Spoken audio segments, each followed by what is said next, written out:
The Rings of Power has been in trouble, and reports are proving it, with the audience shrinking every single week. It's an interesting picture CBR chose for this, with essentially Rings of Power murdering its own IP. But while Amazon themselves are trying to say how massive a success that Rings of Power was, with them drawing in more than 25 million of their global viewers in the first day, even Variety was coming out and going, their silence is a little bit weird and doesn't really give us confidence. And given that Variety has had consistent Rings of Power exclusives over time, them coming out and saying this carries quite a lot of weight. But the most interesting thing about the data wasn't that people stopped watching it because it was trash. If you've watched the series, you kind of just assumed people were going to do that anyway. No, instead it was the cope that came from various different journalists. Almost immediately you had CNN coming out and going that Amazon's next battle will be convincing the world that Rings of Power is a rousing success. To which I have to ask, why would you need to convince anyone? If it was true, it should be obvious. Everyone you know will like it, everyone you talk to will say it. Merch is all over the place. This is the kind of thing we saw in Squid Game. A show that wasn't really marketed that much, but just through sheer word of mouth, everyone watched it, and they really loved it. Then you get to Rings of Power, and it's almost exactly the opposite. But the question I come down to is, why do the journalists care so much? Because they definitely do. Amazon's Rings of Power is a bona fide hit, apparently. But why doesn't it feel like it? Apparently this is an objective success, the numbers are in, everything's amazing. Obviously it's a massive hit. So why do I just feel like it isn't? Is it your conscience perhaps kicking in, that as you write that first title, you're like, I know I'm lying, this doesn't feel right, I can't believe I'm lying to people. Maybe that feeling you get as you type is simply guilt. But you know Variety's still holding on to hope as long as they can, despite the fact that their silence is deafening and a true sign of disaster. Oh yes, the first season may have been crap, but actually we're just setting ourselves up for season 2. Oh yeah, I mean we spent 8 hours waffling, but don't worry. It's also we can improve the future. Just stick around and watch the next one. It's definitely going to be better, folks. Then you have Jennifer Sulky coming out and saying how Rings of Power reflects the heartbeat of Amazon. I thought Amazon was a majorly successful company, and now I find out it's on life support. If Rings of Power reflects your heartbeat, you need to do some cardio, stat. But with all these signs of disaster, the viewing numbers plummeting, the journalists coping, there's one other group who simply cannot handle this show not being a major success. It's got to be, because I am in it. Yes, that's right. The cast are off their tree again. Oh no, this show was a major success. Don't you know, it's just all those pesky people that want the canon to be canonical that are the problem. A, why not? It's how you started the marketing for the show. It might as well be how you end it as well. Season 2, they're going to start complaining everyone's judging them for their vitamin C levels, I suppose, considering it's just as relevant as their original point. What we're engaging in is massive cope, trying to distract people from the facts that actually, yeah, it shrank every week and that's a bit of a problem. The issue is, if you stay silent, people will learn the truth. So, hey, maybe we should just try and shame people into submission again,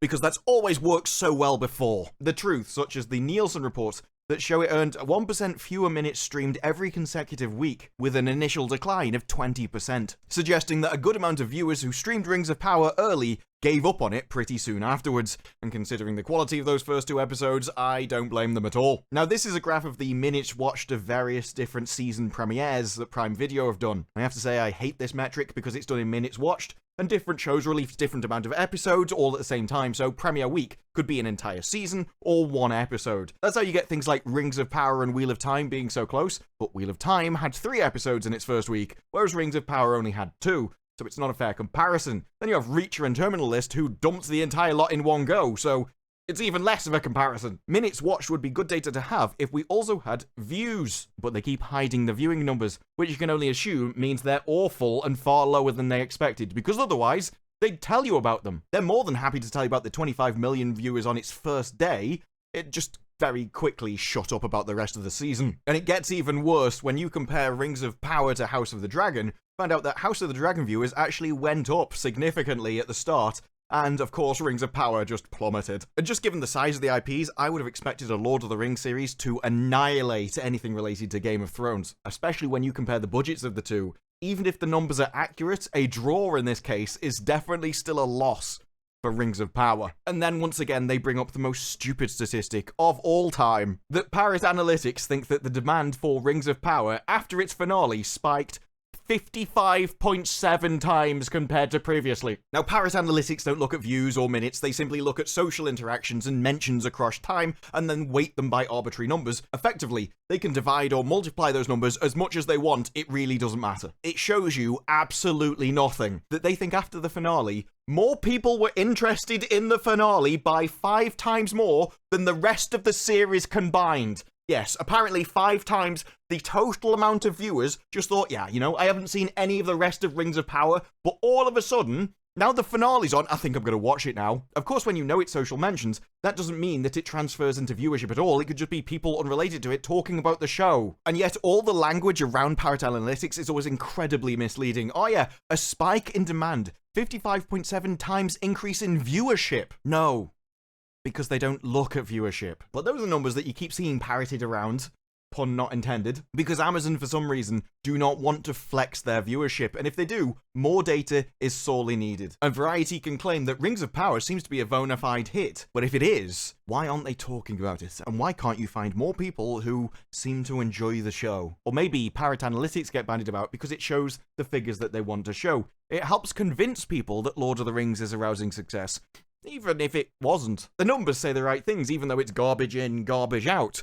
We can still use them because, hey, it's third party, it's independent, and that makes them useful. Amazon has acted like it's thrilled with the show's execution and performance, despite the fact that the Daily Telegraph said the series has managed to be both pretentious and boring. Is it simply that Rings of Power has become too big to fail? Once you get past the hype machine, the series has yet to earn its place in top-tier TV fantasy, much less any claim to ruling them all. Why is their next battle convincing people it was a success?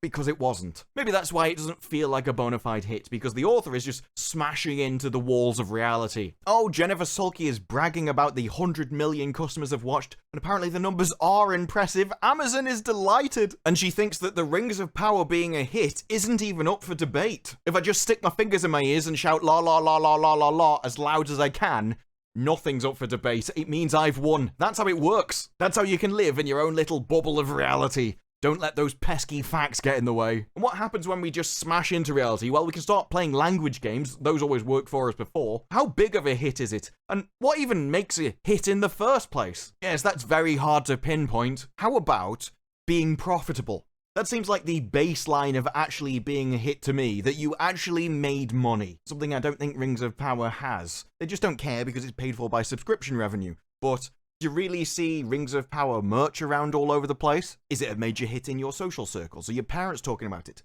Do you see statues and merch in supermarkets and toys all over the place?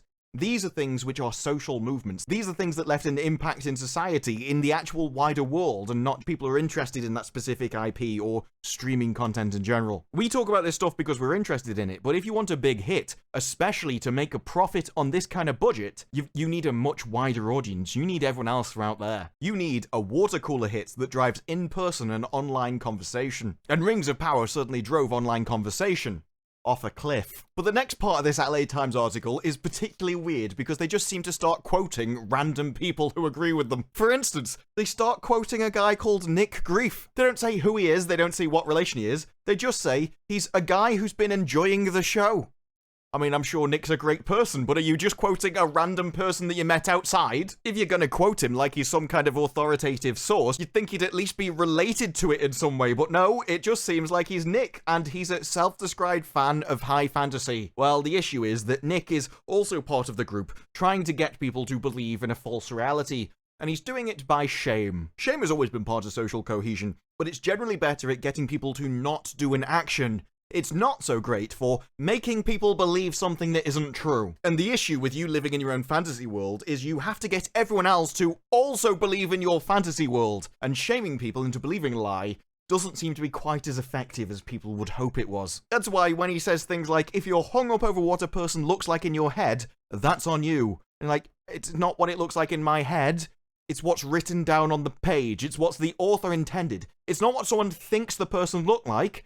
It's what the person looks like. When an author writes down a description, that becomes fact. That's the objective reality of the world. And it doesn't matter what weird thing you've got in your head, that's something you're going to have to work through, because everyone else is going off the actual canon. But instead, oh no, that's something you have to work through that for you. That's your problem. And kindly keep it off the internet. Well, I'm sorry, Nick, but it doesn't actually matter what your opinion is on the issue, because there's a factual reality of canon and what actually the world is, and then there's your opinion of what should be allowed. And the issue with bumping into actual facts is you can't shame people into convincing themselves that your reality is true. If everyone else is living in reality and you're just off on your own going, no, it's your problem. No, Nick.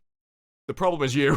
Now, Nick here, obviously, he wasn't looking for canon specifically. Nick would have been more than happy for the final movie to have ended up with Mordor just having a nuclear ICBM missile launched at it. Yes, Sauron, you think you're powerful. Let's see how you like one of them up here. I would say that, Nick, if you're not really interested in canon, you're not really interested in the IP, because once you throw canon away, you've thrown the IP away. Now you're just up in some weird fantasy land, so why have the IP at all? No, this is definitely not something that everyone else needs to work through. No, this is more of an issue of having low standards. Maybe that's why the journalists are in so much trouble, thinking, did Rings of Power fumble its release, or actually was it a massive success? In other words, I know the first series was awful, but I'm really hoping the second series will be good. This is essentially Caroline's own internal struggle with reality. The show is good. I keep yelling at no one in particular. I can't help it, I'm just getting those She-Hulk vibes. Morfydd Clark's Galadriel rules, I insist, at the vocal Tolkien fans saying otherwise. Yeah, IP is always having a problem with those pesky fans. I'll just shake my fist at them and demand that they change their reality for me. Look, if you don't like it, have you ever considered that you should work through some problems to get to the position that I'm at?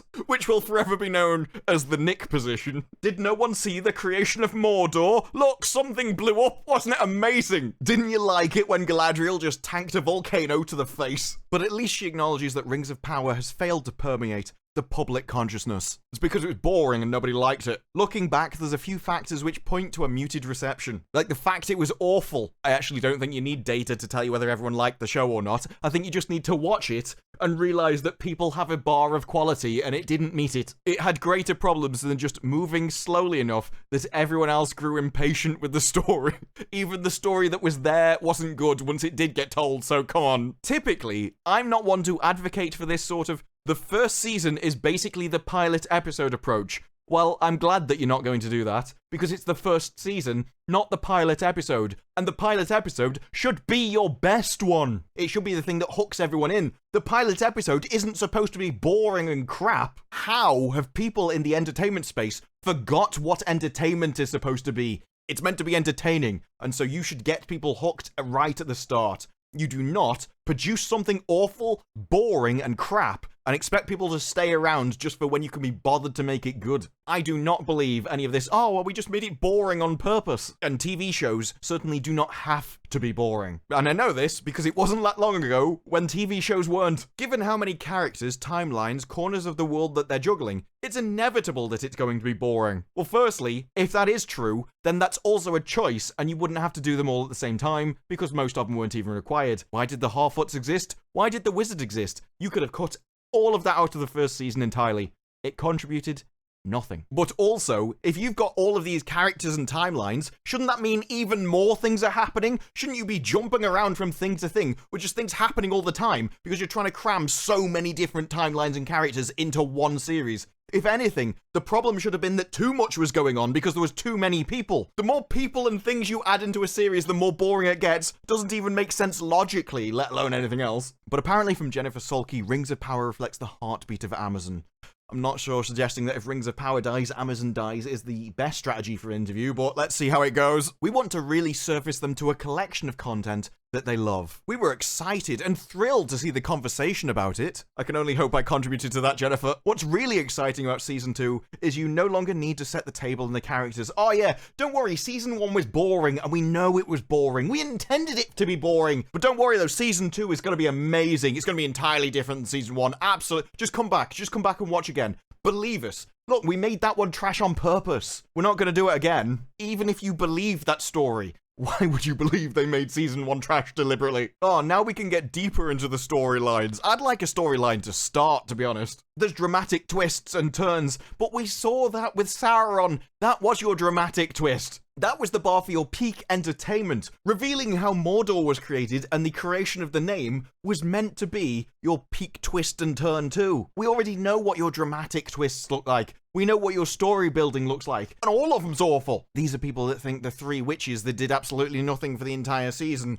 were like Macbeth and Shakespeare. I don't think your judge of quality is exactly on point. The company was all in, had such a heartbeat for this. It's not just a piece of commerce for the organization. It was born out of love and passion. We love Lord of the Rings so much that we just burnt the canon and didn't care about it at all. And if you did care about the canon, that's something you've got to work through in your own head, according to Nick. Amazon have such love and passion for the show and the canon that the only people that can support them are the ones who think that everyone that doesn't like it have something wrong with them and problems that they need to work through mentally. I congratulate you on the audience you've managed to accrue for this show. They're definitely one that's going to attract viewers in the future. I can see it now. And that's certainly an audience that Amazon has been courting, even from their very first press release. They came out and just started crapping on the fans. Why? Because they knew they were burning the canon, because they knew that this wasn't Lord of the Rings. And so the only way they would be able to maintain and enforce this weird self-delusion is by shaming anyone who would actually be talking to reality.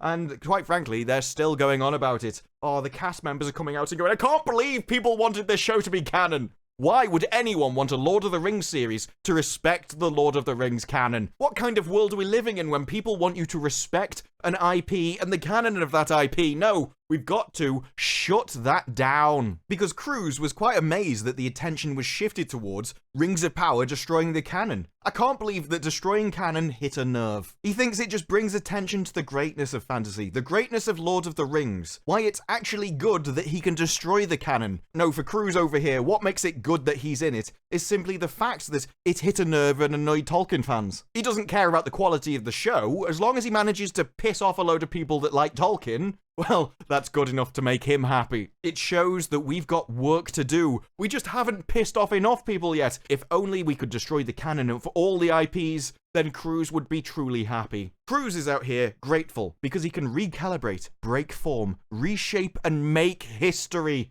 Cruz thinks he's making history by destroying the canon of a text. Hey, I just thought you were making terrible television. I didn't know we were making history out here. Yeah, we need to recalibrate and reshape. Why? Because to Cruz, Lord of the Rings is wrong. Lord of the Rings is horrible. Lord of the Rings is immoral and evil. Because if it wasn't, he wouldn't need to recalibrate it. He wouldn't need to reshape it. The sheer arrogance involved in thinking that something is morally wrong because you're not in it is so remarkably entitled, it really is an attitude that could only come from peak privilege. It requires a truly discriminatory bigot to come out with that one. But hey, the showrunner said they only hired people who had Lord of the Rings behind their eyes.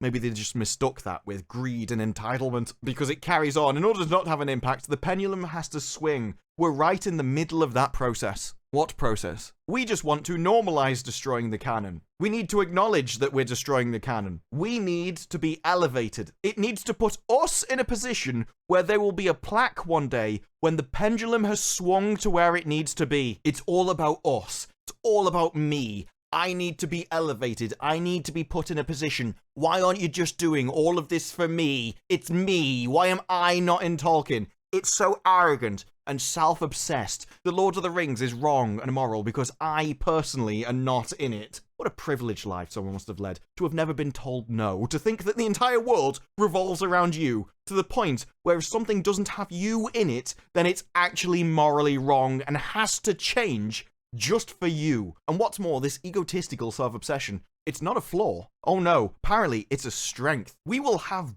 badges upon the people who fought the great fight in order to get to the point where there isn't such an eruption based on destroying canon. She thinks she deserves a badge for self-obsessed, egotistical arrogance and entitlement. It's really important and empowering. Empowerment! Tears have been shed. Blood has been spilt. Metaphorically, we gathered it was metaphorically. You haven't done anything. You've been pampered and well paid. You were hired not based off merit, but because you had an ideological weapon that you could use against them, and you think the world owes it to you. Oh, at some point in the past, something may have happened, and that means that I need to get mine. Truly the result of living life on easy mode. It's bigger than me. It's bigger than us. You can have your personal reasons to be part of something. Then it extends beyond. It's not exactly the worst message in the world if you'd said, we're actually doing this for Tolkien. What we want is to make it as canonical as possible. We want to live up to his legacy. We want to respect his legacy. That would have been a great message. But it would have meant that actually you had to respect the world as he made it, rather than trying to change it, specifically for you. To respect his legacy wouldn't have been to break form, to reshape it. It wouldn't have been to recalibrate it. That means you don't like what it was. You don't like his legacy. You think it's wrong and has to change. It has to change for you. The better message would have been that we don't matter. Our egos don't matter. And we're just going to do the best job we can do to make the best entertainment we can and live up to a work that came before us. Something that has lived for decades, which has become a cultural movement. And that's what matters. And respecting that legacy is what matters. I didn't get that though, did we? And the thing for that is cope. Oh, I can't believe that people didn't like me destroying what they loved. I can't believe people didn't like me destroying what they'd grown up for. What people put decades of their life into, what people were attached to. Why are people saying things like this when I just want to destroy what they care about? I can't imagine why. What the actors never realized, even to this day, because quite frankly, they can't get their egos out of it, is that it wasn't about them. It was about the canon. It was about the IP. It was about what you were doing to a franchise. It was about what you were doing to Lord of the Rings specifically. They could have been replaced by literally anyone else on Earth, and if they broke the canon, people still would have complained that you were breaking the canon. But that wasn't what Amazon wanted. They showed what they wanted right from the bat. They wanted a shield to hide behind. They wanted the drama. They wanted the actors to come out and play the part. It was actually more important to Amazon, the part they would play outside of Rings of Power, than inside it. It wanted them to go on press tours, to give interviews, to talk about how horrible they've got it because these nasty people keep talking about Tolkien and canon. What it was an exercise in social shame, the only true way you can control a large group of people without some kind of direct control. And what it comes down to is that the ones that always talk about it, this kind of egotistical, self-absorbed entitlement, so self-obsessed that they think that anyone different than them has some kind of problem. Everyone else is talking about the IP, talking about Lord of the Rings and Tolkien, and they just can't get over themselves. But what was worse was that Amazon threw these actors under the bus. They got them to play a part in the real world, as well as in the show. Their defense for when the viewing figures just weren't what they wanted them to be. Their defense when Amazon needed to convince the world that Rings of Power was a rousing success, despite the fact that everybody, even Variety, knows it isn't. I don't know what I'd do in the same situation, but I'd like to think I had more self-respect than to let myself be used in that manner like they were. But then again, if you're so self-obsessed and entitled to the point where you think that the entire world is incorrect just because you're not at the center of it, then it's probably very easy to get you to do a lot of things because you are definitely not living in the same world as everyone else. But those are just my thoughts. What are yours? Let me know down in the comments below. Like the video if you like the video. Subscribe. More videos like this in the future, and I will see you in the next one. Bye-bye.